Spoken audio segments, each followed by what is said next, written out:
John said, my name is Miles, and first thing I want to say is thanks everyone come out. I know sometimes at night when it's cold, it's kind of hard to get up out of bed and go to class. I know those dorms are. Another thing I want to say is great job on the grades. I know when I was in high school, I might not have had such good numbers there, so that's a really good job. And I'm really glad to see you guys are all involved with the Honors College itself. You guys are all freshmen, right? Right. So that's great. You guys got a lot of time to think about this. I might throw a lot of information at you. But like John said, don't hesitate to raise your hand and ask a question. It actually makes for a better presentation if people are asking. I feel like you're interested. So please bear with me here for the next half hour or so. I'm going to try and give you guys some information on my study abroad experiences and what to do, how it benefits you, and how it works. So like I said, what I'm going to cover is who I am and why I decided personally to study abroad. The EIU Study Abroad office is a great office. I'm going to tell you guys a little bit about what that has to offer, the details of my program itself, the benefits of studying abroad, which are not limited to what I'm going to tell you. There's countless benefits to doing it. And some things if you decide to study abroad, what you should do and what you shouldn't do, because there are some things that you have to do. So who am I and why I decided to study abroad? Well, like John said, my name is Myles Peralta. I am from Springfield, Illinois. I was born actually here in Charleston.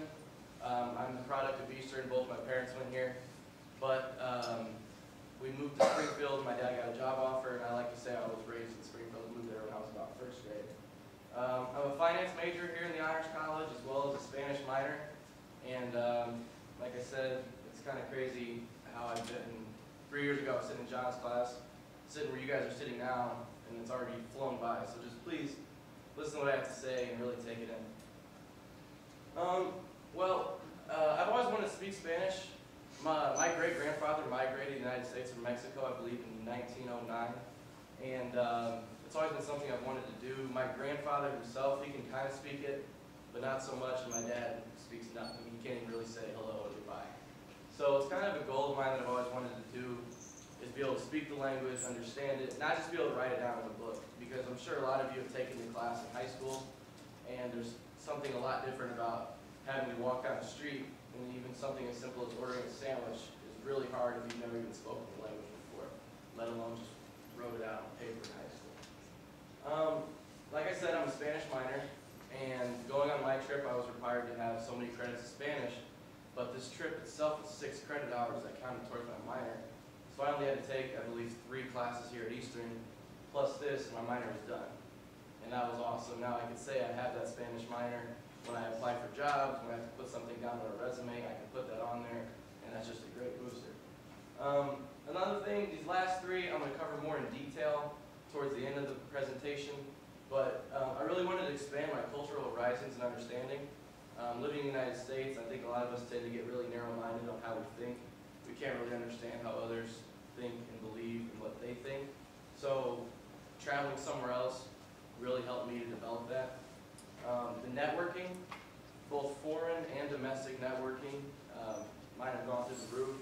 Between talking to John here, or Sarah Schmidt at the Honors College, or Kelly Holland in the Study Abroad office, or anybody I met overseas, I have all these networking contacts now who can help me, or I can help them if they need help.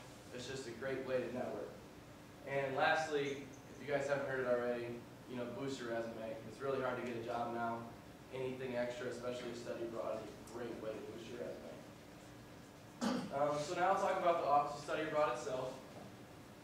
Currently at the EIU Office of Study Abroad, there are 134 different programs offered. These range from, obviously different countries. They are different lengths. You can go for a full semester, you can go for a summer, you can go for a spring break.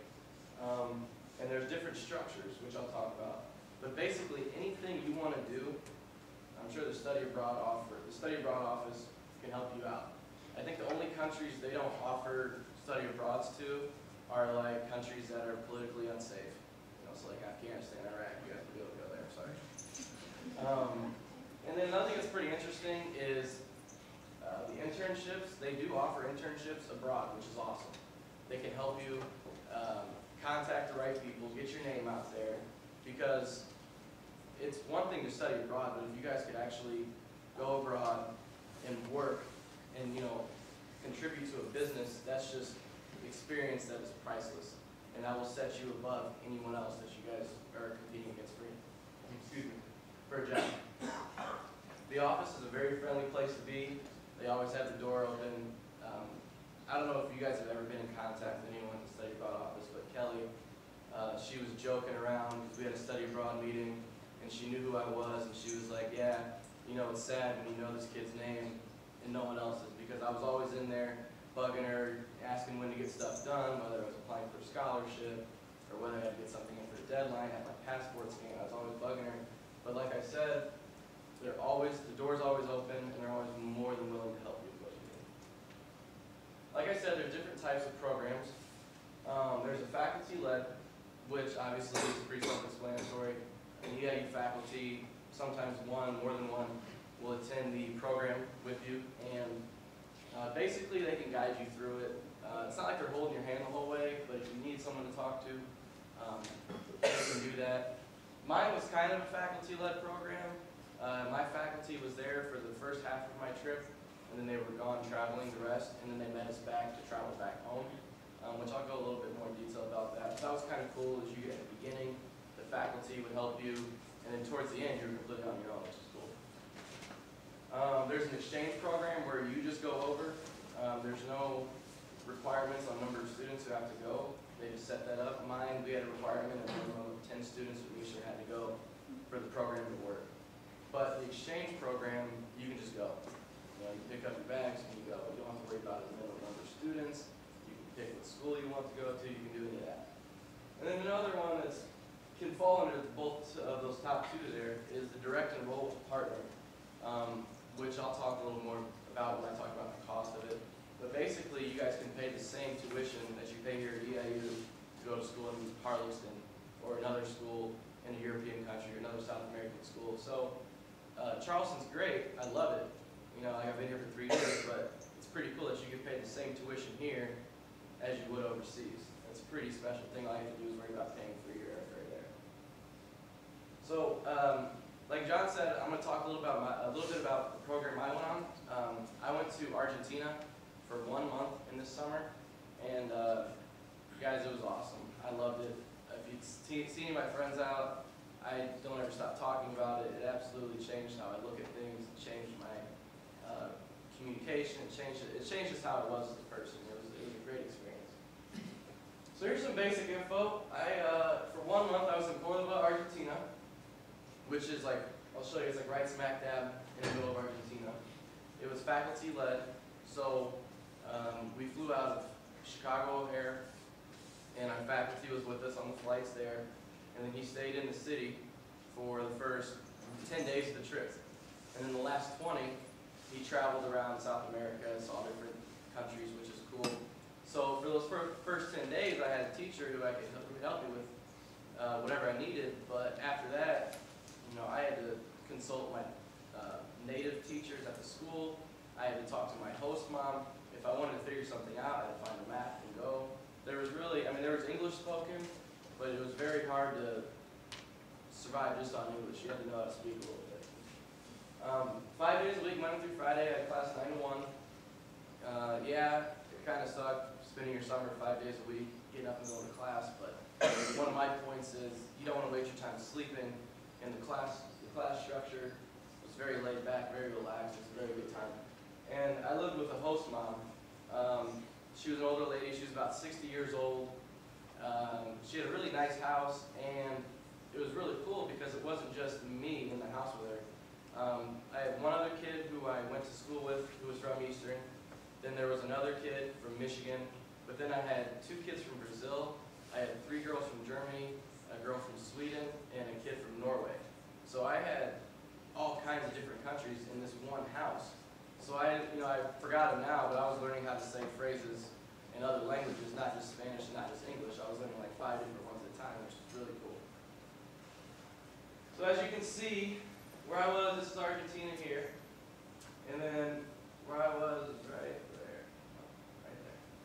So, pretty cool. It was a long plane ride. I think my longest plane was like 9 hours straight. It was through the night, but It's hard for me to sleep on the plane, so I couldn't really sleep at all.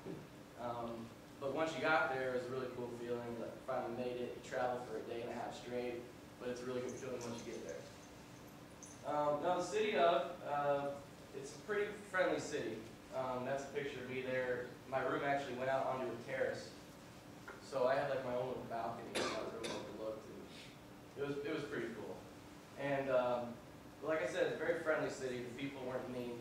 I know you hear horror stories of maybe going to like a foreign country and them not liking Americans, or they know you can't speak the language, so they don't want to talk to you. Never had any problems with that. The only problems I had with was cab drivers trying to give you the runaround. If you don't speak the language very good, they kind of maybe take a couple extra blocks to get a couple extra pesos out of you. But if you tell them right at the beginning what's going on, they're not going to cheat you. Very easy city to move around. Like I said, it's 1.3 million people, but it's really centralized. It's not near as small as Charleston, but you guys know how it is. You can walk everywhere here. It's pretty easy to get around. That's who I was. I was never more than half hour's a long walk, but I was never more than a half hour from where I needed to go walk. And cab rides were really cheap. I think I could get a cab ride from one end of town to the other. It ended up being like $3 American. It was ridiculously cheap. And like I said, one thing that's cool is the people there are genuine Argentines. Not a lot of them. I mean, people do speak English, but they're not like fluent. I went to a bigger city, Buenos Aires, and a lot of people there speak English really good. You'd be surprised to see a guy who can't speak it, but he knows exactly what you're saying. He even knows the lingo, the slang. So one thing that was awesome about Cordoba is you didn't have that. You spoke Spanish while you were there, and you didn't just speak Spanish. You spoke. They call it like Cordoba Spanish, basically is what it means, which is completely different. I don't know whoever took Spanish, but Spanish in Argentina is completely different than Spanish you learned in high school. A couple more pictures. This is my balcony overlooking our patio. We had lunch outside there. It was really pretty. And then this is the street I walk down to get to school every day. Basically, I walk out the front door of my house, walk 7-8 minutes north, and I was at school. This is a really pretty cathedral. They have it lit up at night. It's a pretty big deal. It's one of those cities you can't go anywhere without seeing a church, and that's the biggest one. It's pretty cool. The school itself, it's really small, guys. Actually, across the street where that white car is, that door, that's the school, but this isn't the school. So it's just from here to here. And it kind of goes back and then around, but this isn't part of the school. And the reason I had to take a picture here was because the sidewalks were about as narrow as this, and you had cars flying down, almost hitting you, so you had to be across the street to get the whole thing in the picture. Like I said, classes were 4 to 5 students, really small. We each had one teacher to our own, and it was all in Spanish. The whole class was in Spanish. The professor himself, he tried to say things in English to explain it, so we're like, Jose, man, you can't say that. That's not right. One example I'd like to say, basically, he was happy that we had told him something, and he told one of us that, I'm going to give you a big hooker. we're like, Jose, what do you mean big hooker, man? He's like, like hooker, and he meant to say hug. So, your teachers themselves couldn't really even speak Spanish. You got this guy saying hooker, he meant to say hug. So it really was in Spanish. It was real cool.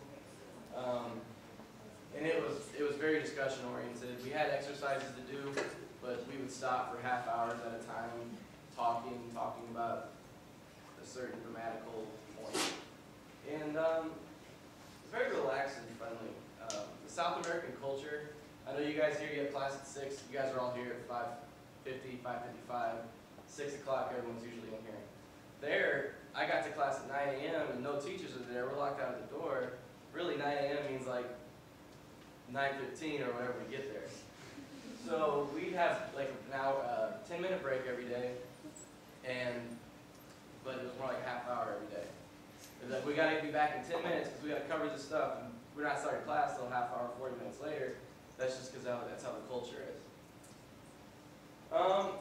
Like I said, went to school every day. So I did have to get the grades while I was there. You can't just go out and be crazy every night. You have to get the grades. You do. We had exams that determined our grades. But basically, your real knowledge was gained from how you interacted with your professors, how you interacted with your host mom.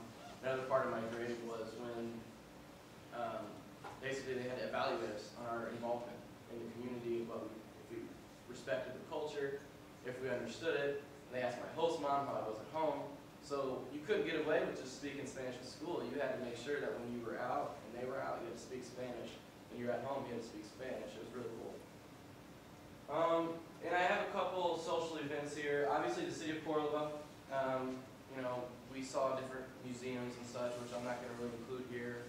But we saw museums, we saw churches, we saw some of the major points of our city. But then we also went to Mendoza, Argentina, Buenos Aires, and Iguazu Falls, which were 3 awesome experiences. So basically, you guys saw in the middle in that map there, right in the middle, but Mendoza's all the way west, Iguazu is all the way northeast towards the equator. It's real tropical. Buenos Aires is a little south, and that's really urban. So I didn't just see one part of Argentina, I saw the whole countryside. When we had to go to Iguazu, we were on a bus for 20 hours straight. So basically, you saw the whole time you're going up, and you see this landscape change, and it's a pretty cool experience. You get to, it's not even something I've really seen here in the United States. I've never driven for 20 hours straight and seen how the landscape changes like that. So Mendoza, it's a weekend trip. This is about 8 hours on a bus there, 8 hours back.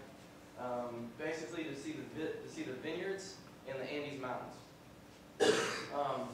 And there's over 2,000 vineyards in this region. Absolutely beautiful landscape you see here. These are all the grapevines from the vineyard, and you have the mountains in the background. And this was at a vineyard you're overlooking. This is what you're looking at. When these people go to work, that's where they go to work. It's just work. And this wine is very popular all over the world. We're Argentina's second. They export to the United States second most. We're the second highest. The next is Italy. Italy's the first. So their wine is very popular here and all over the world. Here's a couple more pictures. That's overlooking the mountains, and here's a little closer. We have to get up kind of in the mountains a little bit. Okay, Buenos Aires. I like to say it's like New York City. It's not as populated, but it's a lot, I think, more dense. It's a lot denser in terms of how many people there are. There's we call it a marketplace, where you walk down the street and there's just stands and stands and stands. And this would go for just blocks. And you look up and there'd just be thousands of people shopping at these little stands. And it was crazy. I've never seen anything like it. But it's the capital of the country. And it's a very European city. They say that if you've seen Buenos Aires, you've seen Paris. Buildings are very similar to Paris. A lot of the architects were the same architects that designed the cities in Europe, because Europe had to be rebuilt kind of not too long ago, I think in the 17 or 1800s. So very modern, very similar to how they're built. And one thing that's interesting is it's the birthplace of the tango. I'll talk a little more about that, but dancing in South America is very big. Like I said, it's the capital. This building here is the White House of Argentina. I couldn't get the whole picture in because it's really, really big building. But it was kind of crazy. You guys, if we were trying to walk up to the White House today, there'd be no chance we would be able to do it. But, I could get all the way up to here without having to stop. And there was a line, there was a checkpoint, but it wasn't anything like we have in the United States. Soccer, huge there. They have a TV station in Argentina that is 24-hour soccer. There's always a soccer game on, whether it's an old game or a new game, live game that was on yesterday, you can always watch the game. This stadium here is the stadium with the biggest team in Argentina called Boca Juniors. It's crazy. I told you here at the bottom, I wanted to go to a game. They told me no, it's too dangerous. You'll get your stuff stolen. They'll know you're not from there. You can get beat up. You can get taken. I was like, what? I just want to see a game. And one thing I like to compare it to is where I was from, high school football was really big. And it was like school versus school, but this is like high school football, but magnified on a countrywide level. Every city has their own team, if not more than one. So you have all these communities, and it's like, who's the best? We're better than you, we beat you. It's pretty hostile, but pretty close-knit lifestyle. And everyone always gives me grief every time I put this picture up because it's just me with a pretty girl. There's actually a good story behind it. We went to a professional tango show, and in the middle of the show, we had unlimited wine. So we had a few bottles of wine, so I told the girl how pretty she was in the middle of the show. And she came up and tapped me on the shoulder and actually danced with her in front of like all the people in the show. So I like to talk about, tango and salsa. It's not just something on Dancing with the Stars to them guys. Like you go to the dance, you go out to dance and go to the dance clubs or whatever, they call them boliches. It's like what they do. You gotta know how to dance, and it's not just here, where you guys just kind of jump up and down and get all crazy. You actually gotta know how to dance. Here are a couple landmarks. This church here is very, very big because they have a lot of replicas of other artifacts in churches around the world. They have a replica of the same altar of St. Peter's in Rome. They have a replica of the Madonna in Rome, which was carved by Da Vinci, I think. And then they have just a replica of pews that are used at Buckingham Palace. I mean, so you go to this church, you can see other churches all around the world on a much smaller scale, which is cool. And then this here is called El Obispo, and it's like our Washington Monument. I was told if you go to Buenos Aires, you have to see that. I don't know why, it's just a big stick, but one thing I actually thought was cooler about it was here, this road is the widest road in the world. So we got to say we crossed it. I don't know, but that's the widest one in the world. Okay, so here's the highlight of my trip. Iguazu Falls is a stretch of waterfalls on the border of Brazil and Argentina. We had to drive 20 hours. I heard you say that was horrible, but we had to drive 20 hours on a bus there, 20 hours back. Completely worth it. Basically, it's one of the 7 natural wonders of the world. That was just added this year. It replaced, what are the waterfalls in Africa called? Victoria Falls. It replaced Victoria Falls in Africa this year, just because I think those are really high. They're not as wide and as breathtaking as these are, what people say. They're both wider and longer than Niagara, and it's 275 waterfalls stretching over 1.6 miles. It is just absolutely amazing. So here's a couple pictures here. These called the Two Sisters, and this one here is basically the big drop-off, which is this picture here. That's right before that. So it's pretty scary. More pictures here, and I want to try to get a video for you guys to see if it works. Is that was green up there? Yeah. Sorry, I had a cool video. Okay, so we talked about the cost. I know a lot of students worry about the cost of paying for a study abroad trip because we're all paying enough to go to school right now as it is. It's hard to have money. It's hard to get a break now. So I'm going to be honest with you guys. I'm going to tell you how much mine was, and I'll tell you kind of what I think about the cost of it. And then I can talk to you guys about how to maybe alleviate those costs in the future. My trip, when it was all said and done, before my spending, I had personal spending, I bought some things when I was there. My trip was about $5,000. That's counting airfare, that's counting tuition in the school, that's counting 3 meals a day, that's counting room and board. You get a lot for your money. I think you pay about that now just to live in the dorm. You got to pay for your food. It's about the same. It might seem expensive, but to me, I don't even think about it. I spent that money, and I don't even I would do it all again if I could. I'm actually looking to get back now. And like I said, you can alleviate those costs. Financial aid, if the trip is like 6 credits like mine was, you guys can get financial aid for that. Your student loans can cover that. And there's always scholarships. The study abroad office they offer scholarships, and they really try to distribute that money evenly. Even if it's like $500, guys, that's $500 that you don't have to worry about. And then like another thing that you guys should take advantage of is there's a lot of scholarships offered at Eastern, And then outside scholarships, just, local people who want to maybe help someone go spend a summer somewhere, So just look around. There's ways to get money, but if you can't, what I like to tell people is don't worry about it because it's worth what you're getting in return. Like I told you earlier, EIU tuition, we have some sister schools across seas that it's EIU tuition. What you pay here per semester, you pay over there. That's all it is. All you have to worry about is flying there, and your expenses was just the same as if you was here. Okay, so the big question is, after all I've showed you all of my stuff, why should I do this? What have I gotten out of it besides seeing some pretty sights and having a good time? Basically, you can gain school credit. You improve your communication skills, regardless if that's English or another language. Even if you go to England, you better, I have a buddy where I'm from, he is actually playing soccer in my hometown, he's from London.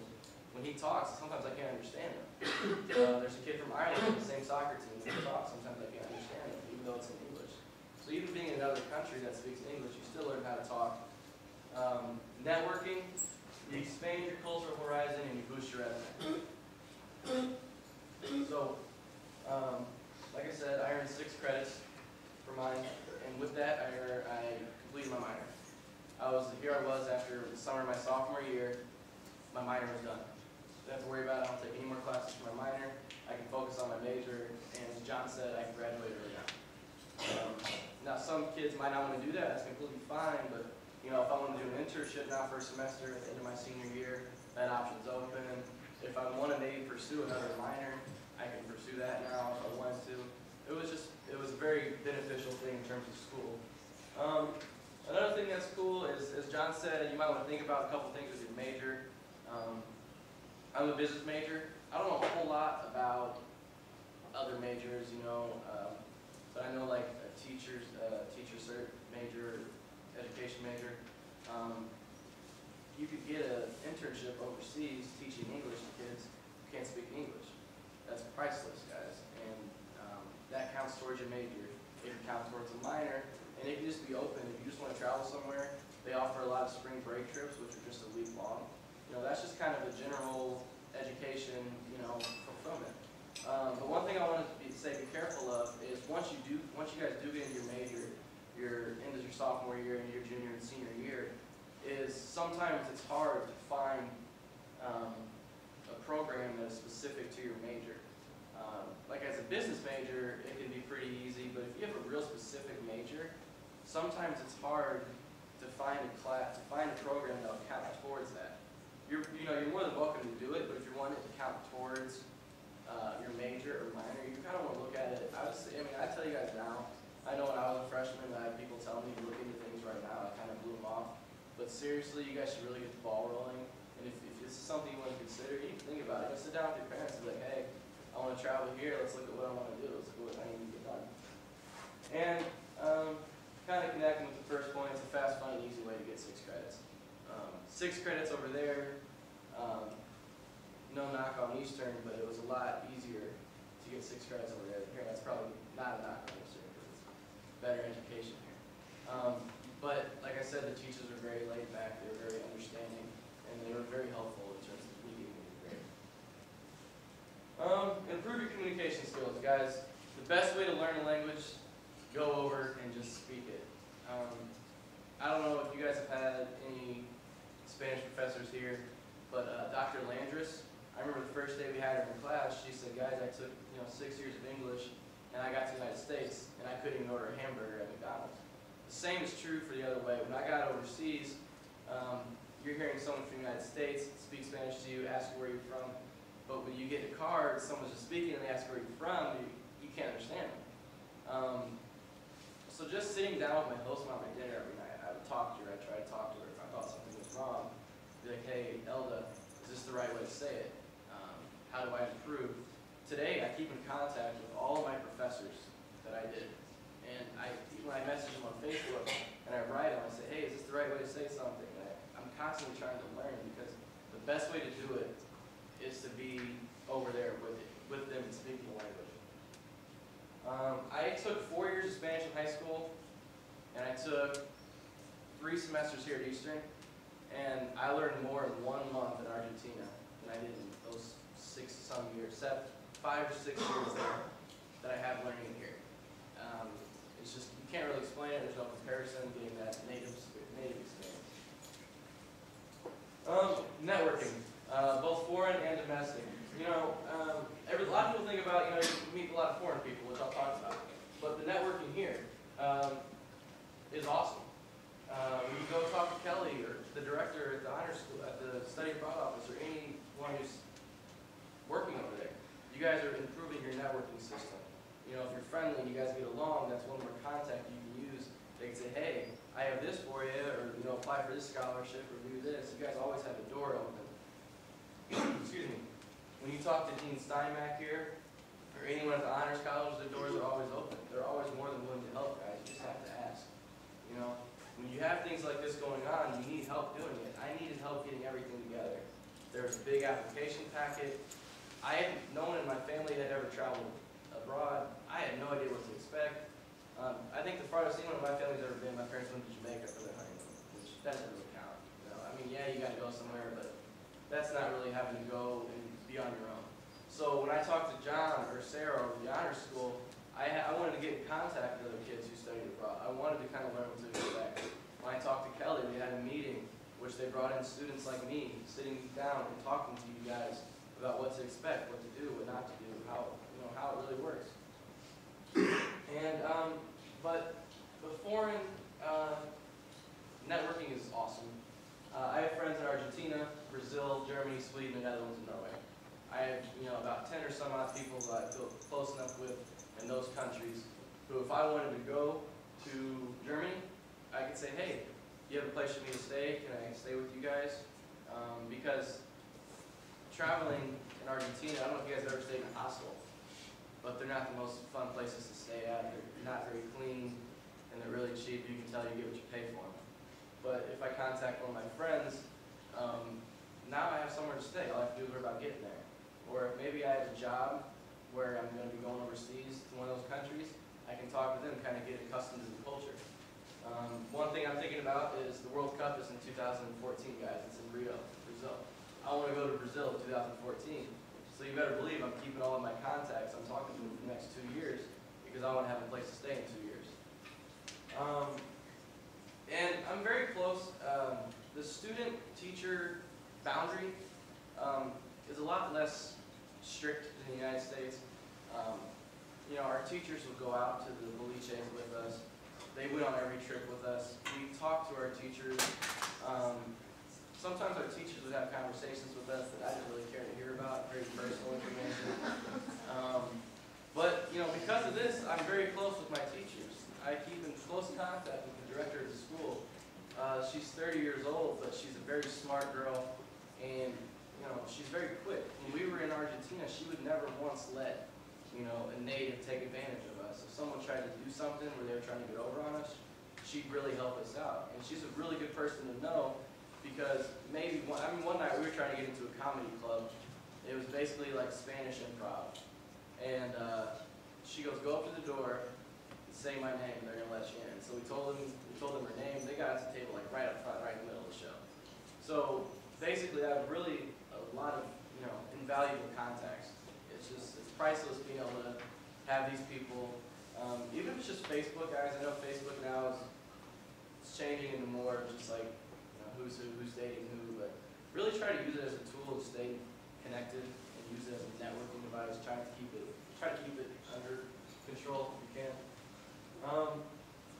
Improve your cultural understanding and experience. I know this sounds like a very professional, exact way of explaining it. I don't really know how else to say it.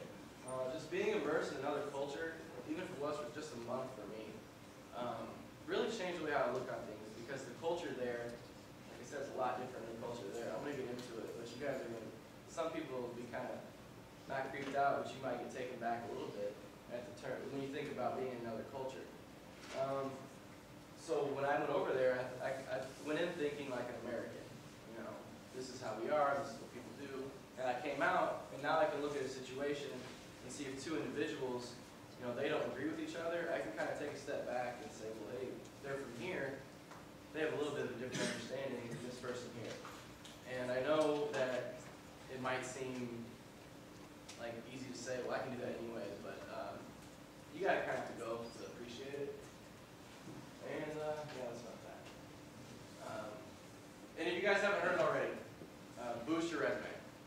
Boost your resume, boost your resume, boost your resume.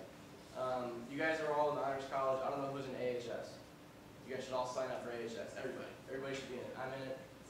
It's a great way. It's a great thing to have on your resume to say, hey, look, I interact with all the honor students at my school. We organize functions. We raise money. We volunteer. We do all these things. You know, get involved, guys. You know, whatever your thing is, whatever you want to get involved with, whether it's fraternity or sorority or another student organization. As a finance major, I'm not even signed up yet. The Student Investment Society, American Marketing Association. I forget the name of the accounting one. There's things that you guys can get involved with. But sometimes that's not even enough. Colleges, if you guys are planning on going to grad school or doing a job anymore, everyone has these activities. Everyone has these societies. Everyone has these groups on their resume. So what makes you different? Well, if you can say, I went overseas and I studied and I got an A and I made my way around a foreign country for a whole semester or a summer or even a spring break and made it back in one piece, you know, that's saying something. It might sound crazy, but it is. The job market, guys, is competitive. I know you guys hear it. I don't want to sound redundant. High unemployment. Now we're getting competition from other countries. A lot of our outsourcing is going to other countries, maybe because they provide a cheaper rate. So, like we need something that can make you stick out over everyone else. This is one way to do it. And another stat, we had someone come into our international business class the other day. Chuck Ferrari. He came into our class and spoke. And he told us that 80% of business executives have foreign experience. That kind of says it all right there, whether it's providing an export for another business, importing from a foreign country, working in a foreign country. 80% of business executives have a foreign experience. So you guys need to get on it. Here are a couple do's and don'ts. There are some things that you don't want to do. There's some things that you definitely do want to do. Don't forget the sites in your own city. I know I told you I went to 3 different cities when I was there. But don't forget to appreciate where you're at. That's where you're going to be most of your time. Please go see what you got, what you want to see. Get up, go see it. Don't speak English the entire time. I can tell you right now, there were people on our trip that did that. And they were the annoying ones. Because you have these people here we are, 12 hours from home in another country, and we're speaking English. Let's just try speaking Spanish for 1 month. I know it might seem like a long time, but get over it. Don't limit yourself to one group or location. Don't be stuck in your home, or don't just go from your house to your school, nowhere else. From your house to your school to one restaurant. Get out and see everything. See the whole city. See like the nicer side of it, and see the bad side of it. You know, appreciate where you're at. Don't just limit yourself. Hit on it before. Don't be concerned with the cost. Guys, you gotta enjoy yourself. If you go, be there. Don't be penny pinching. We had 2 girls on our trip that skipped out on the trip to the waterfalls because it cost too much money to them. If you were going to skip any trip, I would not recommend that one. I mean, it was amazing. So if you go, be there. You know, don't worry about spending money. Just worry about that when you get home. There's plenty of time to work. You have your whole lives to work. And don't waste time sleeping. You know, I like to sleep. I probably sleep too much. But when I was over there, when I got up for class every day. I only missed class 1 day. I got up for class every day. And after 1, we went out. We either go see a movie at the movie theater, which they play American movies in English, so it's not a big deal. We'd go see a movie. We'd go to the mall. We'd go to the shops all around town. Don't waste your time sleeping.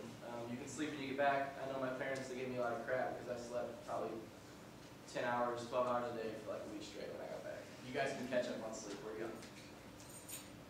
And here are some do's. Kind of in contrast to that first point, get out of town.